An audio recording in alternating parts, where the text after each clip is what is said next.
Breaking news చూస్తున్నాం. హైదరాబాద్ ఎల్బీనగర్ లో constable Sai Kumar బలవన్ మరణం తీవ్ర కలకలం రేపుతోంది.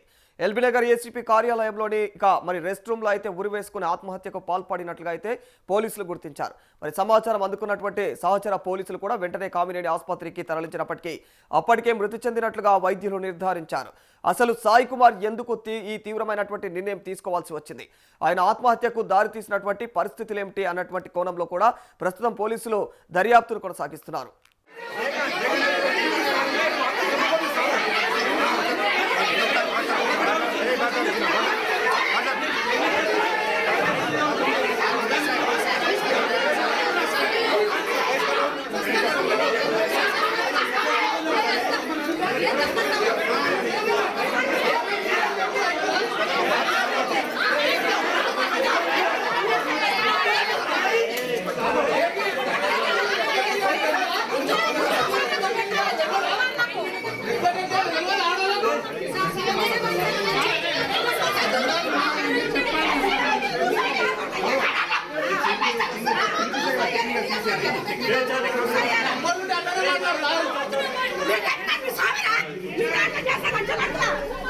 రైట్, మరి ఇదే అంశానికి సంబంధించి మరింత సమాచారం మా ప్రతినిధి అక్కడి నుంచి డైరెక్ట్లీ ఎక్స్క్లూజివ్లీ అక్కడి నుంచి ఇన్ఫర్మేషన్ అందజేస్తారు. ప్రభాకర్, అక్కడ పరిస్థితి ఎలా ఉంది? సాయి కుమార్ అసలు ఆయన బలవన్ మరణానికి కారణాలు ఏమిటి ప్రభాకర్?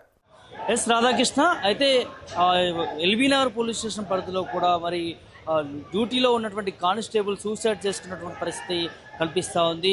తెల్లవారుజామున 2:30 తను సూసైడ్ చేసుకున్నట్టుగా తెలుస్తూ ఉంది. తనతో పాటు ఉన్నటువంటి కానిస్టేబుల్ డ్యూటీలో ఉన్నటువంటి వారు వెంటనే ఉటావుటిగా పక్కనే ఉన్నటువంటి కామినేని హాస్పిటల్ కూడా తీసుకెళ్ళినప్పటికీ కూడా మరి అప్పటికే చనిపోయాడంటూ కూడా వైద్యులు మరి చెప్పినటువంటి నేపథ్యం కనిపిస్తూ ఉంది. కుటుంబ సభ్యులు అందరూ కూడా ఇదే పోలీస్ స్టేషన్లో కూడా కూర్చొని బైఠాయించి ధర్నా చేసిన పరిస్థితి కూడా మనకు ఒకసారి కనిపిస్తూ ఉంది. మాకు న్యాయం కావాలంటూ కూడా వారందరూ కూడా ఇక్కడ బైఠాయించి ధర్నా చేస్తా ఉన్నారు. దాదాపు 4 గంటల నుంచి కూడా ఈ ధర్నా కొనసాగుతుందని చెప్పాలి రాధాకృష్ణ. పెద్ద ఎత్తున చేస్తా ఉన్నారు. వారికంటే సాయి కుమార్ కానిస్టేబుల్ సూసైడ్ చేసుకున్నటువంటి తన మీద కొన్ని ఆరోపణలు ఉన్నాయి. ఖచ్చితంగా తను చనిపోవడానికి కారణం మాకు అనుమానాలు ఉన్నాయంటూ కూడా కుటుంబ సభ్యులు ఇక్కడ మరి ఇదే పోలీస్ స్టేషన్ ముందు కూడా ధర్నా చేస్తున్నటువంటి పరిస్థితి కూడా కనిపిస్తా ఉంది. దాదాపు 4 గంటల వరకు కూడా ఇదే ప్రాంతంలో మరి వారు ధర్నా చేస్తున్న పరిస్థితులు కనిపిస్తా ఉన్నాయి రాధాకృష్ణ. ఎట్టి పరిస్థితుల్లో మాకు సాయి కుమార్ చనిపోయిన దాని మీద ఖచ్చితంగా వాగ్మూలం కావాలి, ఎలా చనిపోయాడు ఏంటి అనే దాన్ని కూడా పెద్ద ఎత్తున ఆందోళన చేస్తున్నటువంటి పరిస్థితులు కూడా కనిపిస్తూ ఉన్నాయి. వారి కుటుంబ సభ్యులు దాంతోపాటు ఇక్కడ కొన్ని సంఘాలు కూడా వచ్చి మద్దతు తెలుపుతూ ఉన్నాయి. దీనికి సంబంధించి కూడా చాలా వరకు కూడా ఒత్తిడికి లోనవుతూ కూడా వారందరూ కూడా సూసైడ్ చేసుకుంటున్నారు అనే దాన్ని కూడా పెద్ద ఎత్తున కనిపిస్తున్న పరిస్థితులు కూడా కనిపిస్తున్నాయి. కొంతమంది నేతలు ఉన్నారు, ఒకసారి మనం మాట్లాడించే ప్రయత్నం చేద్దాం. సంజీవ నాయక్ ఉన్నారు, ఒకసారి మాట్లాడదాం. ఏం చెప్తారు, మీకు ఏం న్యాయం కావాలి? మాకు న్యాయం అంటే ఒకటే గుర్తుపెట్టుకోండి, ఈ సమాజంలో గిరిజనులను సమానంగా చూస్తున్నారా? కింద కులము, చిన్న ఉద్యోగం, వివక్షత చాలా స్పష్టంగా కనబడదు. ఆత్మహత్య చేసుకుందని పోలీసులు చెప్తున్నారు. నిజమే అనుకుందాం, నిజమే అనుకున్నప్పుడు ఆ హ్యాంగ్ చేసుకొని తీసేటప్పుడైనా పేరెంట్స్ని పిలవాలి. అది జరగలేదు. హ్యాంగింగ్ చేసుకుంటే యూరినో ఏదో ఇంకా వేరే రావాలి, అది లేదు. పైపెచ్చు రక్తం ఉన్నది లోపల. ఎవరైతే హ్యాంగింగ్ చేసుకున్న ప్లేస్ అని చెప్తున్నారో పోలీసులు, అందులో రక్తం మరకలు ఉన్నాయి. పోనీ లోపల ఏదైనా జరిగిందో, నిజంగానే ఆత్మహత్య చేసుకుందో, నిజమో కాదో చూద్దాము, సీసీ కెమెరాలు ఓపెన్ చేయండి అంటే సీసీ కెమెరాలు పనిచేయట్లేదు అంటున్నారు. దీన్ని బట్టి ఏమర్థమవుతున్నది? గిరిజనుడు కాబట్టి, కానిస్టేబుల్ గిరిజన బిడ్డ కాబట్టి, తను చనిపోతే కూడా ఏం పట్టించుకోకుండా పర్వాలేదు కాబట్టి, గిరిజనుడు చచ్చిపోతే ఏ స్థాయిలో చచ్చిపోయినా, ఏ రకమైన వివక్షత ఉన్నా వీళ్ళే మనల్ని చేసేది ఏం లేదు కాబట్టి వాళ్ళు ఇష్టానుసారం చేసుకుంటా పోతామంటే చూస్తూ ఊరుకోవాలా అని ఈ సమాజాన్ని అడుగుతున్నా.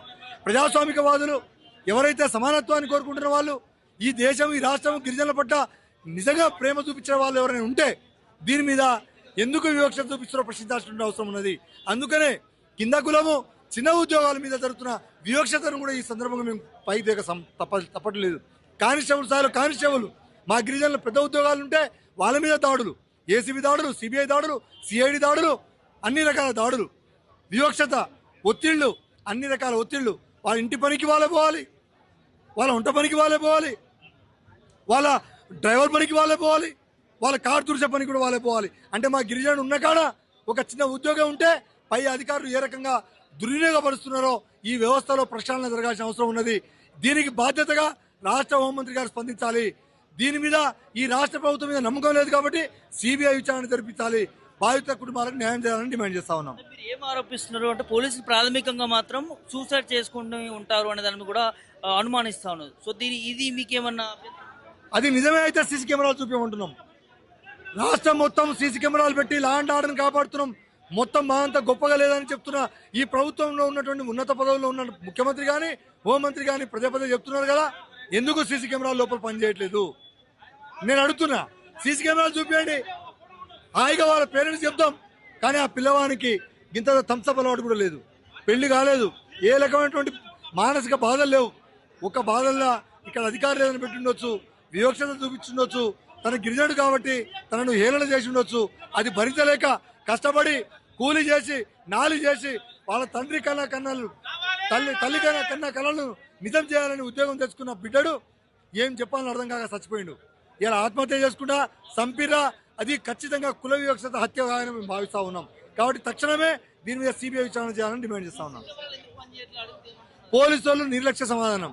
డీసీపీ గారు వచ్చిర్రు, కనీసం ఇప్పటిదాకా మాదారి డీసీపీ గారు రాని పరిస్థితి, ఇప్పటిదాకా సిపి గారు రాని పరిస్థితి, ఇప్పటిదాకా డీజీపీ గారు రాని పరిస్థితి, కనీసం స్పందించని పరిస్థితి కనబడుతుంటే గిరిజనులుగా మేము అడిగితే అది మా ఇష్టం అని చెప్తున్నారు. ఇది ఎక్కడి పద్ధతి? ఇది ఎక్కడి రాజ్యము? పోలీస్ స్టేషన్లో సీసీ కెమెరాలు పనిచేస్తున్నాయో లేవో చూడటానికి కూడా అవకాశం లేకుండా చేస్తే ఈ రకమైనటువంటి వివక్షత ఉండదు అనేది మేము భావిస్తా ఉన్నాం. ఒక హోం మంత్రి సంబంధించినటువంటి వ్యక్తితో బాధ్యత లేదు, సీఎం గారే దగ్గర ఉంచుకున్నాడు. సీఎం గారు దగ్గర ఉంచుకున్నటువంటి హోం మంత్రిని ఇలాంటి ఘటనలు జరుగుతుంటే విచారణ చేయించింది. ఇలాంటి ఘటనలు ఒక్కుతున్నప్పుడు కుటుంబాలు సంబంధించినటువంటి ప్రత్యామ్నాయ ఉద్యోగాలు ఇచ్చేటువంటి పరిస్థితి లేదు.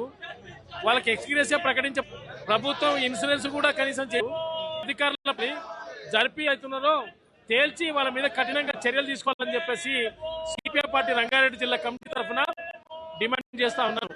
సిపిఎం పార్టీ సెక్రటరీ ఖచ్చితంగా సూసైడ్ గా భావించవచ్చు అంటే ఎట్లా మీకు ఏమి అనుమానాలు?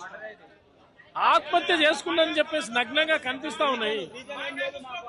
అసలు ఎలాంటి రీజన్స్ లేనటువంటి సందర్భంగా ఇలాంటి ఆత్మహత్యలు చేసుకుంటే ఖచ్చితంగా దానికి సంబంధించినటువంటి జవాబు చెప్పాల్సినటువంటి అధికారులే చెప్పకుండా పక్కదారి పట్టిస్తున్నటువంటి పరిస్థితి ఉంది. వెంటనే సిపి గారు డీసీపీ గారు వచ్చి ఇక్కడ వాళ్ళ కుటుంబాలకు సంబంధించినటువంటిది ఆదుకోవడానికి ప్రకటనలు చేయాలి.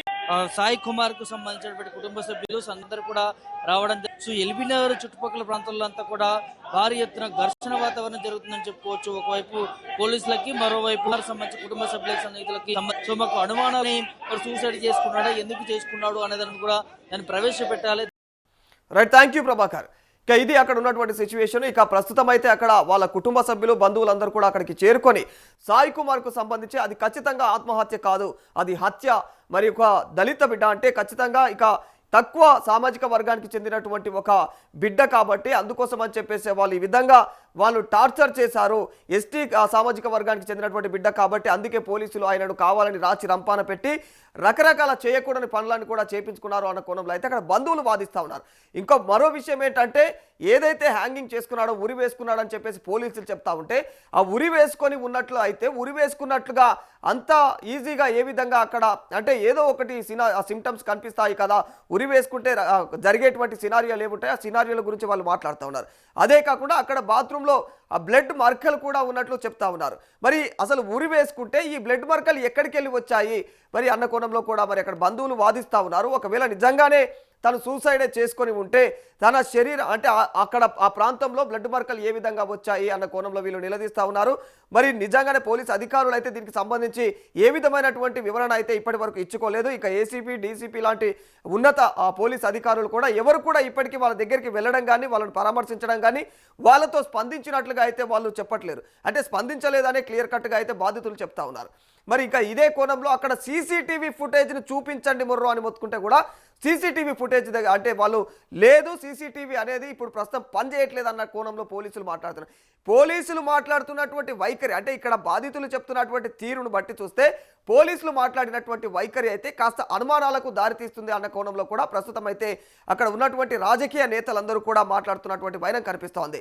ఏది ఏమైనా సాయి కుమార్ ఖచ్చితమైన తీవ్రమైనటువంటి ఒత్తిడి కారణంగానే ఇక ఒకవేళ ఆయనంతగా ఆయన సూసైడ్ చేసుకున్నా ఉద్యోగ ఒత్తిడి కారణంగానే మరణించాడు అన్న కోణంలో మరికొందరు మాట్లాడుతూ ఉంటే ఇంకొందరు మాత్రం ఇక మరి ఇది సూసైడ్ కాదు, ఖచ్చితంగా ఇది హత్య అన్న కోణంలో కూడా మాట్లాడుతూ ఉన్నారు. ఏది ఏమైనా ఇది మరి ఏసీబీ ఇక ఇప్పటి వరకు ఉన్నతాధికారులు, పోలీసు ఉన్నతాధికారులు వాళ్ళు దిగి వచ్చి వీళ్ళతో మాట్లాడి దీనికి సంబంధించి సిబిఐకి లాంటి ఇంకా ఎంక్వైరీలకు ఇస్తే తప్ప దీని మీద ఒక క్లారిటీ వచ్చే అవకాశం ఉండదు. ఇక ఈ అంశానికి సంబంధించి రాష్ట్ర ఇంకా సీఎం కావచ్చు, డిప్యూటీ సీఎం కావచ్చు, వాళ్ళు కూడా స్పందించాలి అన్న కోణంలో అయితే బాధితులు మాట్లాడుతూ ఉన్నారు. మరి ఇప్పటి వరకు ఇక్కడ రాజకీయంగా కానీ లేకపోతే ఉన్నతాధికారుల నుంచి కానీ ఏ విధమైనటువంటి స్పందన రాలేదు.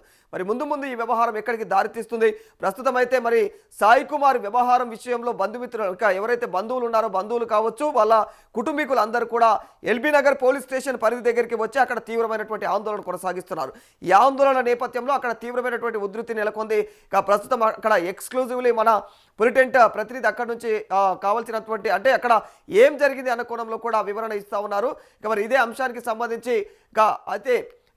సంబంధించి ఇందులో ఇంకా ఏం జరిగింది, అసలు సాయి కుమార్ మరణానికి కారణాలు ఏంటి, అసలు సాయి కుమార్ ఇంకా కర్మన్ ఘట్లో ఒక రూమ్లో ఉండేవాడు అన్న కోణంలో కూడా తెలుస్తుంది.